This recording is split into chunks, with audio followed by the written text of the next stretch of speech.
Hi, I'm John McKendricks. I'm pastor of Full Life Christian Center in Simi Valley. I want to talk to you about something that's just been on my mind recently.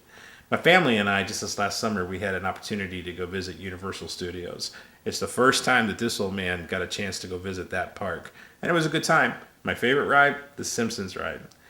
Uh, Now, Universal Studios gives you a backlot view of Hollywood. And so, as an example, we got a chance to go visit Wisteria Lane. That's the home for desperate housewives. And you know what looks large on camera and on a TV show is really, in real life, a very small piece of ground. So, what you see is not necessarily what you get. As an example, even the set that I'm sitting on today, watch this. On, off. You can't always believe what you see. I'm going to use that analogy of Hollywood to talk about the church just for a second.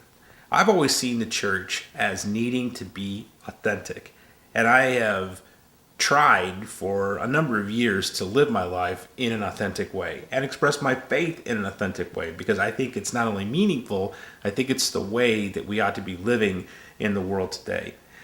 Jesus had this in mind when he talked about the church. But unfortunately, the church being tainted either by Hollywood or our perceptions is kind of gone by the way where what we see may not actually be what's going on. So when we come into a church, it becomes about the programs, it becomes about the good looking pastor, and hey, I'm no exception to that. It may become about the professional worship team and the lights and the sounds, and everything is big and bigger and best. But that may not be the way are supposed to live. Well, that may not represent all that Jesus intended for the church. In my own experience, just recently, there was a very large conference that was being held. And some of the people that were up on stage were being presented as though they were coming from one church, when in reality, many of the musicians and people that were up there on stage didn't go to that church at all. It just, they were hired guns, people who traveled, and they wanted to put on a professional show. And at the end of the day, that's all you really have is a show.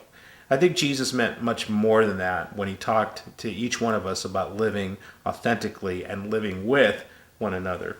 You see, Jesus intended the church to be a body of believers, a collective body of believers, people who expressed faith in community.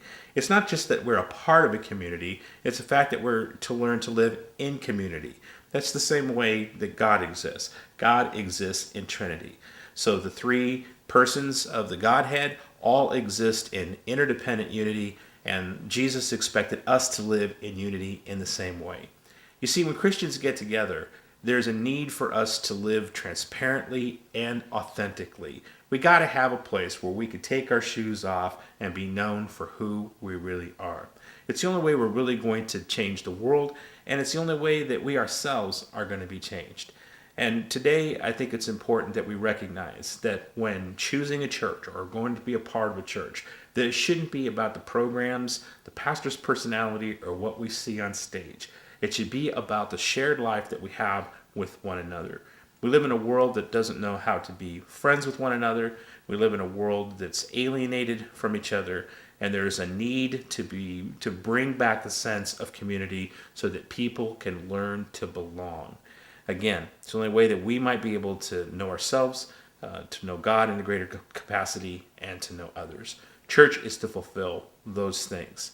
So the next time you're tempted to get involved with something that just looks bigger than life, remember, there's no substitute for reality.